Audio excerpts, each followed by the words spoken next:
افسوس میرے دوستو کہ آج ہمارے پاس اخلاق نہیں ہے۔ اخلاق کتنی بڑی چیز ہے،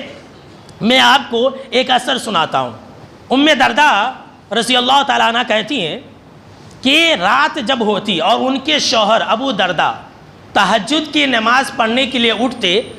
تو روتے ہوئے رات سارا ایک ہی دعا کرتے، پوری رات بھر یہ دعا کرتے، اللہم احسنت خلقی فاحسن خلقی۔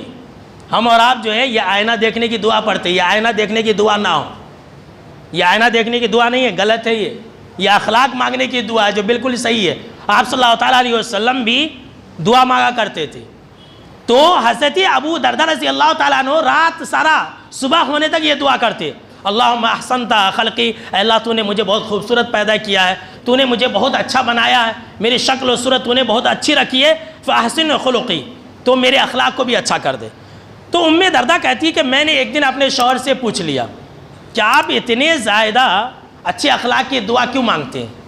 تو کہا ابو دردہ رضی اللہ تعالیٰ عنہ نے کہ تمہیں کیا معلوم کہ ایک انسان اچھا اخلاق اپناتا ہے اور یہ اچھا اخلاق ایک انسان کو جنت کے اندر داخل کر دیتا ہے، اور ایک انسان برے اخلاق والا ہو جاتا ہے اور یہ برا اخلاق اس انسان کو جہنم کے اندر داخل کر دیتا ہے۔ اور میں اخلاق کے بارے میں کیا بتلاؤں؟ جو انسان اچھے اخلاق کو اپنائے گا جنت کے اعلیٰ حصے میں ایک محل پائے گا، جو انسان اچھے اخلاق کو اپنائے گا جنت کے اندر جناب محمد عربی صلی اللہ تعالیٰ علیہ وسلم کے ساتھ ہوگا، اور جو انسان برا اخلاق والا ہوگا آپ صلی اللہ تعالیٰ علیہ وسلم ایسے لوگوں کی طرف دیکھنا بھی پسند نہیں کریں گے۔ برے اخلاق سے آپ صلی اللہ علیہ وسلم پناہ مانگا کرتے تھے، باضابطہ دعا ہے ترمذی شریف کے اندر، آپ صلی اللہ تعالیٰ علیہ وسلم اللہ سے کہتے اللہم انی اعوذ بک من منکرات الاخلاق والاعمال والاہواء والادواء، کہ اللہ تو مجھے برے اخلاق سے بچا لے،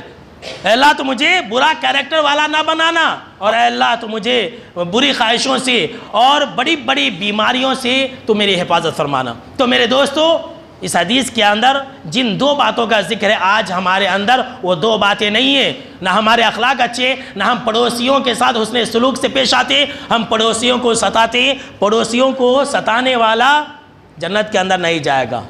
جناب محمد عربی صلی اللہ تعالیٰ علیہ وسلم نے فرمایا کہ جس کی شرارتوں سے اس کا پڑوسی محفوظ نہیں جنت کے اندر نہیں جائے گا۔ سن لیجئے ایمان کے لیے بہت خطرہ ہے، لہٰذا پڑوسیوں کے ساتھ آپ حسن سلوک سے پیش آئیے اور